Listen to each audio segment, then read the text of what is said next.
So, you want to become a regional grinder like me?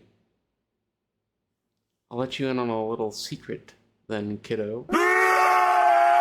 Oh, sorry, something got caught in my throat. What was I saying again? Oh yeah, I was saying... Damn it. What is up, everybody? It's your boy Travis, aka Matsu, and today, if you couldn't tell by the intro, I'm going to be talking about my journey from where it began to where I am now. I started playing card games when I was a wee lad at the young age of 6. I started playing them competitively at the age of 10, and started traveling when I was around 16, I want to say.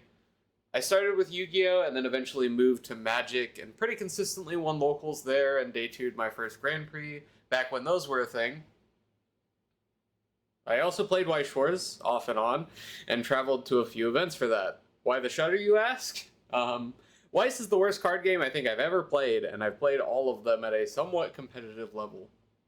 But I digress. Some of my Weiss friends eventually introduced me to what is now known as Universes, but was then known by a different name, UFS.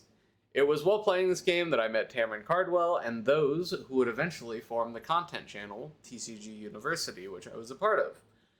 This was my first real time being part of something bigger than myself, and it was really cool, making videos, filming podcasts, and just overall hanging with the gamers. I played at a bunch of PTCs, which essentially were like the UFS equivalent of regionals, and almost always bubbled playing something I just thought was cool, without particularly caring about what the meta was or what was good. You know, I was a very casual player. Sometimes the innovation paid off in ways I wouldn't have expected, like when Keaton Meadows, big shoutouts to him, made a video after the Omaha PTC where I played Raging Demon Ringman, which was a Jacob Johnson idea. And he, unfortunately, forgot my name, but he remembered what happened, which is the important part, right? And that was killing him on turn 1 with Raging Demon! Yeah, baby! We're so back! It was very funny. He called me the Raging Demon Ringman guy after that.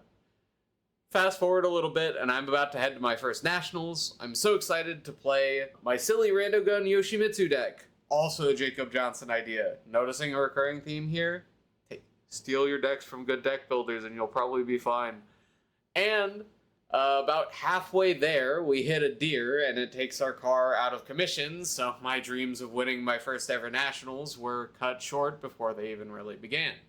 But, you know what? I wouldn't be Travis TNT Tangeman if I let a setback like that put me in the dirt.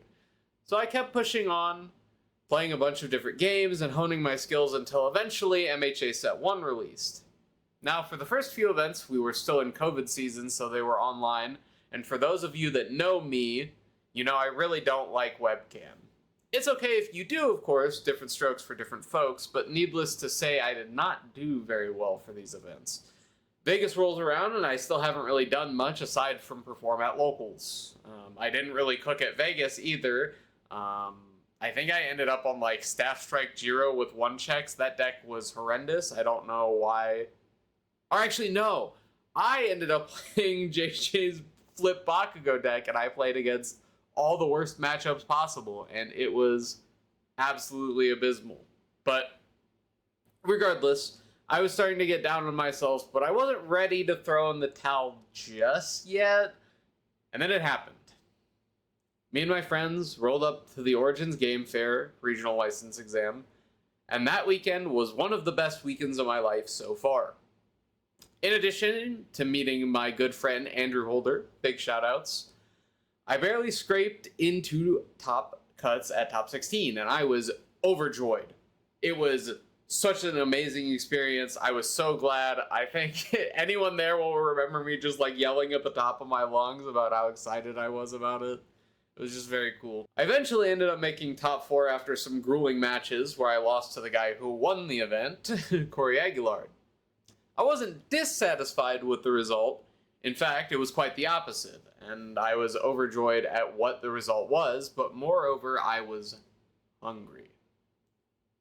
So I went and got some of the best chicken tendies I've ever had. No, Travis, wrong kind of hungry. Sorry, buddy. Oh, okay. Yeah. I wanted more, and I could feel my destiny bursting at the seams. The next trip that I had planned was Florida, and I was so ready to take it down. I never doubted for even a second that I'd be running it back on Asui 1, the character I topped with at the previous RLE. But this time, I was going to do better. And so I did.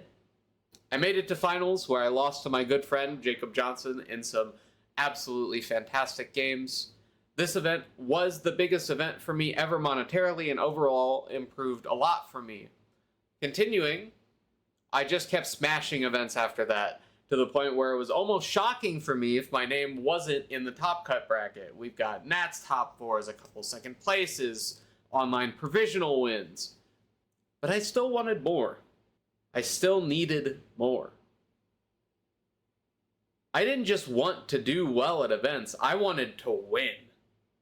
So I kept putting in the prep work, and eventually, in the middle of Season 3, the St. Louis RLE rolls around. My good friend Constantine, big shout out, some of you may know him as Pringles Man on the Discords, sends me this Death Pile Elder deck trying to Ooga Booga aggro with Twisting for their life total on turn 2, and of course, I, an intellectual, said, "Slow down, my dear friend.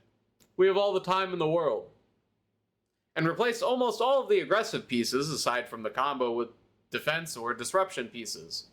It tested, well, let me just tell you about the event. So I won it, and had an amazing time doing so. This deck did everything I wanted it to do, and then some, including but not limited to, absolutely smashing every deck that was good in the format. We had answers to absolutely everything. It was beautiful. Just imagine it. Well, except for one thing, of course. That thing being the powerhouse hand trap Evadin copy. I get to my top 16 match against Barlow Guess. Huge shoutouts to him. Playing all Rodan. And I'm absolutely giddy when I look at his deck list and I find out, oh, he's not on any main deck and he's only siding 2. So I don't have to worry about them game 1. So that one was pretty easy, but game 2, I think I lost, and then game 3 was actually like a pretty back and forth close match in the end. That event was absolutely amazing. But the one that came later is the one that matters the most, and what cemented me as someone people would call Player of the Year that year. The third Nationals. Picture it. I'm frantically searching for characters, and nothing feels good to play until I saw Krista. I looked at Don't Do This from the Star Trek decks and immediately knew that Krista was going to be a metagame threat. As looping Runaway was completely unfair in the format I expected to see going into Nats. Calvin Harrigal, also known as Wub, who was a relatively recent rising star that was doing well at almost every event he went to, had recently joined our team and we began cooking on this deck. For those that don't know, I knew this event was the one because Wub is a deck building genius, and I'm also very confident in my own building skills. Needless to say, Nats rolls around, and I absolutely sauce everybody. Like, I'm pretty sure I went undefeated at that event. The closest match that I had the entire tournament was my top 4 match against Mitchell. It was crazy. But truthfully, I should say the MGLA sauced everyone at this event. We were 6 of top 16, 4 of top 8, 3 of top 4, and 2 of top 2. Like, that's just crazy, right? I had to play my teammate Corey Nelson in the finals, and we knew going into the event that the deck he was playing, Recovery Girl, could never beat Krista if Krista was blind and had both arms tied behind her back. So, you know, you guys can imagine how that one ended up. It was an amazing time. I had very cool games. I ended up running back this same deck that I won with under a different symbol because I liked the tools Order had. My day 1 of Worlds was absolutely abysmal. 100% horrible compared to how I normally perform, but as it turns out, who cares, man? Just win. Just win, 5-head. And I mean, I didn't win the event as much as it would have been cool to have a hat trick under my belt, I still got second with almost the lowest seeding possible.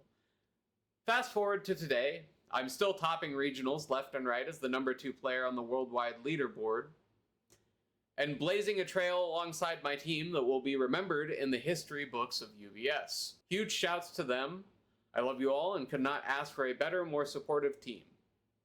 The lessons that I want you guys to take from this are 1, never give up no matter how many times you have to switch up. Even when you get beaten down, get back up, keep fighting, keep performing. You will get there eventually. Everyone has to start somewhere, and as you guys saw, I had to start somewhere, right? Even the best players have their origin stories. And you could be the best if you put in the effort to be. Yeah. When you finally taste that sweet victory that you will eventually get, you'll be left with 2 feelings. An excitement like nobody could imagine, and the hunger for more. And let that hunger drive you, because it'll take you far. And 2, make sure you surround yourself with people that you can sharpen yourself on. The players in this community are as tough as we are caring. Last, but definitely not least, make sure you always take care of yourself.